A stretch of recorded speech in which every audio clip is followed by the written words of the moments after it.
Hello বন্ধুরা, welcome to my channel Pallavi's lifestyle. আজ তোমরা কেমন আছো? আশা করছো তোমরা খুব ভালো আছো। আজকে আমি তোমাদের জন্য এনেছি অলংকারের ভিডিও। তোমরা যারা বিএ পড়ছো বাংলা অনার্স, তাদের কোনো না কোনো সেমিস্টারে এই অলংকার থাকবে। তো আজকে আমি এখানে তোমাদের জন্য এই অলংকারের কিছু বিষয় বা কিছু টপিক তোমাদের সামনে তুলে ধরতে চলেছি। প্রথমেই বলে রাখি অলংকারটা কী। অলংকার হলো আমরা মানব শরীরে আমরা যেরকম বিভিন্ন গয়না পরিধান করে, বিভিন্ন প্রসাধনীর সামগ্রী পরিধান করে আমরা যেমন নিজেদেরকে সুন্দর করে তুলি, সেরকমই বাক্য বা কাব্যের মধ্যেও আমরা সেই সৌন্দর্যতা সৃষ্টি করি এই অলংকারের মধ্যে দিয়ে। অলংকার দুভাগে হয়, একটা হচ্ছে শব্দালংকার, আরেকটা হচ্ছে অর্থালংকার। আজকে আমি তোমাদের সামনে তুলে ধরতে চলেছি শব্দালংকার। শব্দালংকার হলো যেগুলো আমরা কানে শুনেই মনে রাখতে পারি, ঠিক আছে, সেটাই হচ্ছে শব্দালংকার। এটার জন্য এই শব্দালংকারকে 5 ভাগে ভাগ করা হয়েছে। দেখো, তোমরা দেখতে পাচ্ছ, এক হচ্ছে অনুপ্রাস, 2 শ্লেষ, 3 যমক, 4 বক্রোক্তি, আর 5 পুনরুক্ত বদাভাস। কিন্তু পুনরুক্ত বদাভাসটা খুব একটা প্রয়োজন পড়ে না। 4টেই এখানকার মেন, সেটা হচ্ছে অনুপ্রাস, শ্লেষ, যমক, বক্রোক্তি। তবে পুনরুক্ত বদাভাস কাকে বলে এবং তার উদাহরণ আমি তোমাদেরকে দিয়ে দেব। তো আজকে এই 5টার মধ্যে আমি 3টে টপিক তোমাদের কাছে করিয়ে দেবো, সেটা হচ্ছে অনুপ্রাস, শ্লেষ আর বক্রোক্তি। আর কালকে যমক আর পুনরুক্ত বদাভাসটা টপিক আর বিষয়বস্তু ভালোভাবে বুঝিয়ে দেবো। তো চলো অনুপ্রাসটা দিয়ে শুরু করছি। আমি তো প্রথমেই বলে দিয়েছি যে আজকে আমি তোমাদের শব্দালংকার করাবো। আর শব্দালংকার হচ্ছে যেখানে শব্দটাই প্রাধান্য পায়, যে অলংকারে শব্দ বা শব্দগুচ্ছ সেগুলো প্রাধান্য পায়, তাকেই বলা হয় শব্দালংকার। এটি শুনে শুনেই মুখস্থ হয়ে যায়। তো এই যে তোমরা দেখতে পাচ্ছ আমি অনুপ্রাস করাবো বলছিলাম, এই যে অনুপ্রাস। তো অনুপ্রাস অলংকার কাকে বলে? অনুপ্রাস অলংকার হচ্ছে একই ধ্বনি বা ধ্বনিগুচ্ছ যখন পুনর্বার বিন্যাস করা হয় বা পুনরায় আবার সেই শব্দটা আসে, এক বা একাধিকবার উচ্চারিত হলে একই বর্ণ বা বর্ণগুচ্ছ, তাকেই বলা হয় অনুপ্রাস। তো অনুপ্রাসকে দেখো 5 ভাগে ভাগ করা হয়েছে: বৃত্তানুপ্রাস, ছ্যাঁকানুপ্রাস, অন্তানুপ্রাস, লাটানুপ্রাস আর সূত্রানুপ্রাস, এই 5টি। তো প্রথমেই আসছি বৃত্তানুপ্রাসে। তো বৃত্তানুপ্রাস কাকে বলে না, একই ব্যঞ্জন বর্ণ বা যুক্ত ব্যঞ্জন গুচ্ছ যথার্থ প্রমাণ অনুসারে 2-এর অধিকবার উচ্চারিত হলে তাকে বৃত্তানুপ্রাস বলে। যেমন উদাহরণটা দেখলে তোমরা বুঝতে পারবে। চলো চপলা চকিত চমকে করিছ চরণ বিচরণ, কোথা চম্পক আবরণ। মানে এখানে দেখো, আমি ব্যাখ্যাটা দিয়ে দিচ্ছি। এখানে চ এবং ক এটি 2-এর অধিকবার ধ্বনিত হয়েছে। আর সংজ্ঞাতেও বলা হয়েছে যে একই ব্যঞ্জন বর্ণ বা যুক্ত ব্যঞ্জন গুচ্ছ 2-এর অধিকবার উচ্চারিত হলে তাকে বৃত্তানুপ্রাস বলে। এই যে চলো চপলা চকিত চমকে, তার মানে চটা দেখো 2-এর অধিকবার আছে, কটাও আছে, যে চকিত চমকে করিছ চরণ বিচরণ, কোথা চম্পক আভরণ। তা দেখো এখানে চ এবং ক 2-এর অধিকবার ধ্বনিত হয়েছে বলে এটি বৃত্তানুপ্রাসের উদাহরণ। এবার আরেকটা যাচ্ছি, দেখো মন্দ মন্দ হসনা নন্দ নন্দন সুখকারী। এখানে নয়দয়টা, এই যে মন্দ মন্দ হসনা নন্দন নন্দন সুখকারী, এখানে যুক্ত ব্যঞ্জন যুক্ত নয়দ, এটি নয়দ যুক্ত বর্ণটি ব্যঞ্জন বর্ণটি 2-এর অধিকবার উচ্চারিত হয়েছে বলে এটি বৃত্তানুপ্রাসের উদাহরণ। ঠিক আছে, আরেকটা দেখাচ্ছি। এই যে ভুলোক দুলোক গোলোক ছাড়িয়া খোদার আসন আরস ভেদিয়া। এখানে অযুক্ত ব্যঞ্জন গুচ্ছ লোক শব্দটি 2-এর অধিকবার, যেমন ভুলোক দুলোক গোলোক 2-এর অধিকবার উচ্চারিত হয়েছে বলে এটি বৃত্তানুপ্রাসের উদাহরণ।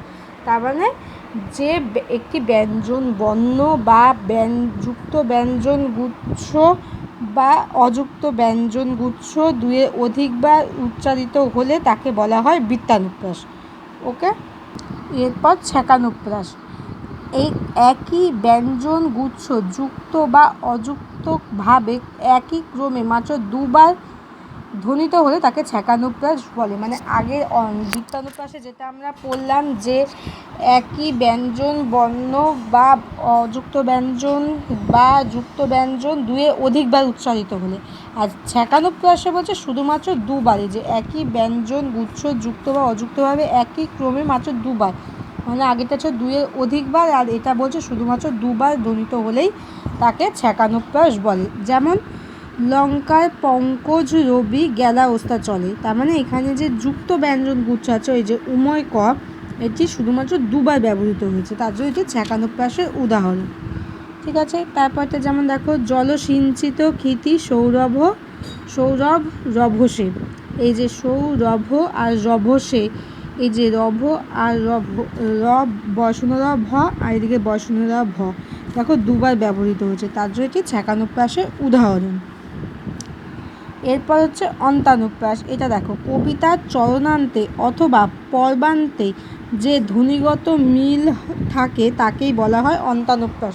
মানে কবিতার যে চরণের শেষে বা পর্বের শেষে যে ধ্বনিগত মিল থাকে, যেমন এ ধুলোয় প্রতিরোধ এ হাওয়ায় ঘূর্ণিত চাবুক, এখন এখানেই নিশ্চিহ্ন হলো কত শত গর্বোদ্ধত বুক, মানে এই যে চাবুক আর এখানে শুধু বুক, তার মানে চরণান্তিক মিলটা এখানে রয়েছে। আরেকটা দেখো রাজার হস্ত কলে সমস্ত কাঙালের ধন চুরি, এই যে রাজার হস্ত কলে সমস্ত কাঙালের ধন চুরি, এই যে হস্ত আর মস্ত পর্বান্তে মিল রয়েছে। এবার আসছি লাটানুপ্রাস। অর্থে কোনোরূপ পার্থক্য নির্দেশ না করে একই শব্দের পুনরাবৃত্তি হলে তাকে লাটানুপ্রাস বলে। মানে যে শব্দগুলো রয়েছে সেটি কোনো রকম পার্থক্য নেই, একই শব্দ একাধিকবার বসছে কিন্তু কোনো রকম যদি পার্থক্য তাদের মধ্যে না থাকে তাকে বলা হয় লাটানুপ্রাস। যেমন এই যে মাঠে মাঠে আর ঘাটে ঘাটে ঘুরে ক্লান্ত এ জীবন, এই যে মাঠে মাঠে দুবার ব্যবহৃত হচ্ছে এবং ঘাটে ঘাটে এটাও দুবার ব্যবহৃত হচ্ছে, কিন্তু এদের মধ্যে কোনো পার্থক্য নেই। এরপর আসছি সূত্রানুপ্রাস। উচ্চারণ স্থানের অভিন্নতা অনুযায়ী বর্ণগুলি তালব্য দন্ত ওষ্ঠ প্রভৃতি নানা জাতিতে বিভক্ত বা এক জাতীয় একাধিক ব্যঞ্জন বর্ণের সমাবেশে যে শ্রুতি সুখকর বৈচিত্র্যের সৃষ্টি হয় তাকে বলা হয় সূত্রানুপ্রাস। এবার দেখো এই যে আমি যে ভাগগুলো করছি ক খ গ ঘ উম চ ছ বর্গে ঝ ঝ ঞ ট ঠ ড ঢ দন্তে ন ত থ দ ধ মূর্ধন্য প ফ ব ভ ম।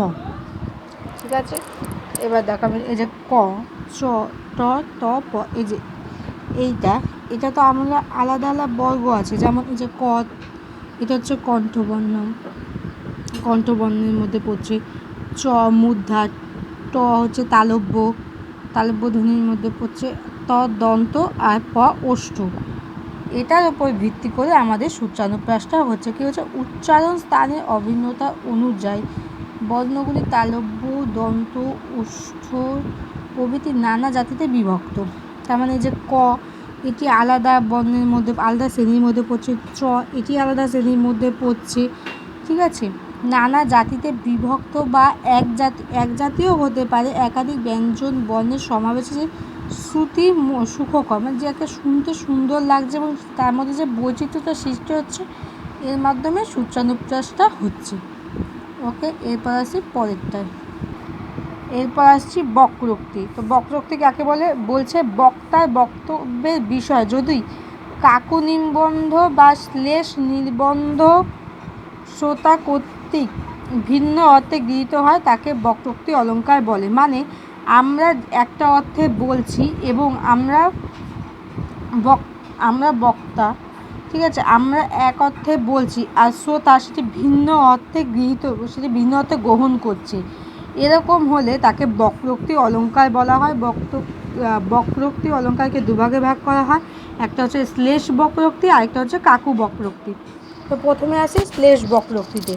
তো শ্লেষ বক্রোক্তি কাকে বলে না, কোনো দ্যোতক শব্দ যখন বক্তার অভিপ্রেত অর্থে গৃহীত না হয়ে ভিন্ন অর্থে গৃহীত হয় তখন তাকে শ্লেষ বক্রোক্তি বলে। মানে কোনো শব্দ, ধরো কোনো শব্দ আমরা এক অর্থে বলছি, আর শ্রোতা সেটি অন্য অর্থে গ্রহণ করছে, তাকে বলা হয় শ্লেষ বক্রোক্তি। যেমন সভাকবি বলছে, ওদের শব্দ আছে বিস্তর কিন্তু মহারাজ অর্থের বড় টানাটানি। রাজা কি বলছে, নইলে রাজদরবারে আসবে কোন সুখে। ঠিক আছে, মানে সভাকবি সে এক অর্থে বলছে, এই যে ওদের শব্দ আছে বিস্তর কিন্তু মহারাজ ওদের অর্থের বড় কম, মানে ওদের শব্দ আছে কিন্তু সেই অনুযায়ী ওদের সামর্থ্য নেই বা অর্থের বড় অভাব। আর রাজা সে আবার অন্য অর্থে নিচ্ছে, নইলে রাজদরবারে আসবে কোন সুখে। ঠিক আছে, মানে আমরা এক অর্থে বলছি আর যে শ্রোতা সে অন্য অর্থে নিচ্ছে। আরেকটা উদাহরণ দেখি। এবার দেখো আরেকটা উদাহরণ দিচ্ছি, এটাও মহারাজ বলছে, দে তো এই প্রশ্নের উত্তর দে দেখি। মহারাজ সভাকবির কাছে একটি প্রশ্ন প্রশ্ন বলছে যে আমি এবার তোকে প্রশ্ন বলছে, তুই এর উত্তরটা দে। আর সভাকবি ভাবছে যে আমরা দক্ষিণের লোক, উত্তরে কিছু বুঝি না। আর ও ভেবেছে যে ওকে মনে হয় থাকা নিয়ে জিজ্ঞাসা করছে, তার জন্য ও বলছে যে আমরা দক্ষিণের লোক, উত্তরে কিছু বুঝি না। তো এরকমই বক্তা এক অর্থে শ্রোতাকে জিজ্ঞাসা করছে, কিন্তু শ্রোতা তার ভিন্ন অর্থে তার উত্তর দিচ্ছে। ঠিক আছে, এটা হচ্ছে শ্লেষ বক্রোক্তি। এবার আসছি কাকু বক্রোক্তিতে। কণ্ঠস্বরের পরিবর্তনের ফলে যখন এক শব্দ ভিন্ন অর্থ প্রকাশ করে এবং শ্রোতা বক্তার ইতিবাচক কথাকে নেতিবাচক বা নেতিবাচক কথাকে ইতিবাচক হিসেবে গ্রহণ করে, তখন তাকে কাকু বক্রোক্তি বলে। যেমন গান শুনবো না, গান শুনবো না, বা স্বাধীনতায় হীনতায় কে বাঁচিতে চায় হে, কে বাঁচিতে চায় দাসত্ব শৃঙ্খল হে, কে পরিবে পায়ে, কে পরিবে পায়। মানে এই যে প্রথমেরটা যেমন বলছে স্বাধীনতায় হীনতায় কে বাঁচিতে চায় হে, কে বাঁচিতে, আমার স্বাধীনতায় হীনতায় কেউ বাঁচতে চায় না, কেউ পরাধীন হয়ে বাঁচতে চায় না, সেটাই বলছে যে স্বাধীনতায় হীনতা, এই যে ইতিবাচক মানে শ্রোতা ও বক্তা ইতিবাচক কথাকে নেতিবাচক বা নেতিবাচক কথাকে ইতিবাচক হিসেবে গ্রহণ করে। যেমন এই যে এই কোশ্চেনটা নেতিবাচক, কিন্তু শ্রোতা ইতিবাচক হিসেবে, যে সে স্বাধীনতায় হীনতায় কেউ বাঁচতে চায় না, কেউ পরাধীন হয়ে বাঁচতে চায় না। ঠিক আছে, এটা হচ্ছে বক্রোক্তি গেল। এবার লাস্ট টপিকে আসছি। এবার লাস্ট টপিক হচ্ছে শ্লেষ। তো শ্লেষ কাকে বলে? যখন একটি মাত্র শব্দ বাক্য মধ্যে একবারই ব্যবহৃত হয়ে একাধিক অর্থের দ্যোতনা দেয়, তখন তাকে শ্লেষ অলঙ্কার বলে। মানে একটি শব্দ বাক্যের মধ্যে একবারই বসবে, কিন্তু সেই একবার বসে সে একাধিক অর্থ প্রকাশ করবে, মানে একবারই বসে কিন্তু ভিন্ন ভিন্ন অর্থ প্রকাশ করবে, তখন তাকে বলা হয় শ্লেষ অলঙ্কার। তো শ্লেষ অলঙ্কারকে দুভাগে ভাগ করা যায়, একটা হচ্ছে অভঙ্গ শ্লেষ আর একটা হচ্ছে সভঙ্গ শ্লেষ। এই যে সভঙ্গ শ্লেষ। তো প্রথমে আসছি অভঙ্গ শ্লেষে। তো অভঙ্গ শ্লেষ কাকে বলে? যে যেখানে শব্দকে না ভেঙে আমরা একাধিক অর্থ পাই, তাকে অভঙ্গ শ্লেষ বলে। মানে যেখানে আমরা শব্দটা ভাঙছি না কিন্তু একাধিক অর্থ পাচ্ছি। যেমন এই দেখো, কে বলে ঈশ্বরগুপ্ত ব্যাপ্ত চরাচর, তার মানে ঈশ্বরগুপ্ত শব্দটা কিন্তু একটাই আছে, কিন্তু এই শব্দটা একটা থাকলেও কিন্তু এর মানেটা আলাদা আলাদা অর্থে প্রকাশিত হয়েছে। যেমন এখানে ঈশ্বরগুপ্ত অর্থে আমাদের ভগবানকে ভগবান কোথাও একটা হচ্ছে ভগবানকে বোঝানো হয়েছে, যে এখানে ঈশ্বরগুপ্ত অর্থে ভগবান লুকিয়ে আছে। ঠিক আছে, আরেকটা ঈশ্বরগুপ্ত অর্থে কবি ঈশ্বরগুপ্তকে নির্দেশ করা হয়েছে। মানে একটা হচ্ছে কবি ঈশ্বরগুপ্ত, আরেকটা হয়েছে ভগবান, যে কে বলে ঈশ্বরগুপ্ত ব্যাপ্ত চরাচর। ঠিক আছে, মানে কে বলে যে ভগবান লুকিয়ে আছে, গুপ্ত ব্যাপ্ত চরাচর এটা। আর আরেকটা দেখো বুঝিয়ে দিচ্ছি, আনিয়াছি তোর স্বামী বান্ধি নিজ গুণে। ঠিক আছে, এটা চণ্ডীমঙ্গল কাব্য থেকে নেওয়া হয়েছে। এখানে কি বলেছে, যে এখানে নিজ গুণে অর্থাৎ ধনুকের ছিলা অর্থে ব্যবহৃত হয়েছে, আরেকটি নিজ গুণে অর্থাৎ নিজের স্বভাব বোঝানো হয়েছে। তার মানে একটা হচ্ছে নিজ গুণ মানে হচ্ছে ধনুকের ছিলা, আরেকটি নিজ গুণ মানে হচ্ছে নিজের স্বভাবকে বোঝানো হয়েছে। এবার লাস্ট হচ্ছে সভঙ্গ শ্লেষ। যেখানে শব্দটাকে ভেঙে আমরা ভিন্ন ভিন্ন অর্থ পাওয়া যায়, তাকে বলা হয় সভঙ্গ শ্লেষ। যেমন অপরূপ রূপ কেশবে দেখাবে, এমন ধারা রূপ আছে কি ভবে, এই যে অপরূপ, অপরূপটাকে যদি আমরা একবারে বলি তো সুন্দর অর্থে বোঝানো হয়েছে, আর যদি ভেঙে বিশ্লেষণ করি তাহলে বলা হচ্ছে অপযুক্ত রূপ মানে অপসৃত রূপ। আরেকটা দেখো, এই যে আরেকটা উদাহরণ, এই যে অপরূপ রূপ কেশবে দেখাবে, এই কেশব যদি কেশব এটা হচ্ছে কৃষ্ণকে বোঝানো হয়েছে, আর কেশবে মানে কে হাইফেন সবে যদি আমরা বলি তাহলে হচ্ছে মৃতদেহের সঙ্গে কে। পরম কুলীন স্বামী, কুলীন হচ্ছে সম্ভ্রান্ত বা শ্রেষ্ঠ, আর কু হাইফেন লিন হচ্ছে পৃথিবী থেকে লুপ্ত হওয়া। ঠিক আছে, আজকের মতন এই 3টে টপিক আমি তোমাদেরকে বুঝিয়ে দিলাম। কালকে আবার যমক আর পুনরুক্ত বদাভাস এই 2টো টপিক বুঝিয়ে দেবো। তো যদি ভালো লেগে থাকে তাহলে আমার চ্যানেলটি প্লিজ সাবস্ক্রাইব করে দিও, আর পাশে থাকা বেল আইকনটি প্রেস করে দিও, আর ভালো লাগলে লাইক কমেন্ট শেয়ার করো, আর যদি কোনো জায়গায় অসুবিধা হয় আমাকে কমেন্টে জানিয়ে দিও, আমি সেটা আরেকবার বুঝিয়ে দেবো। তো আজকের মতন বাই বাই।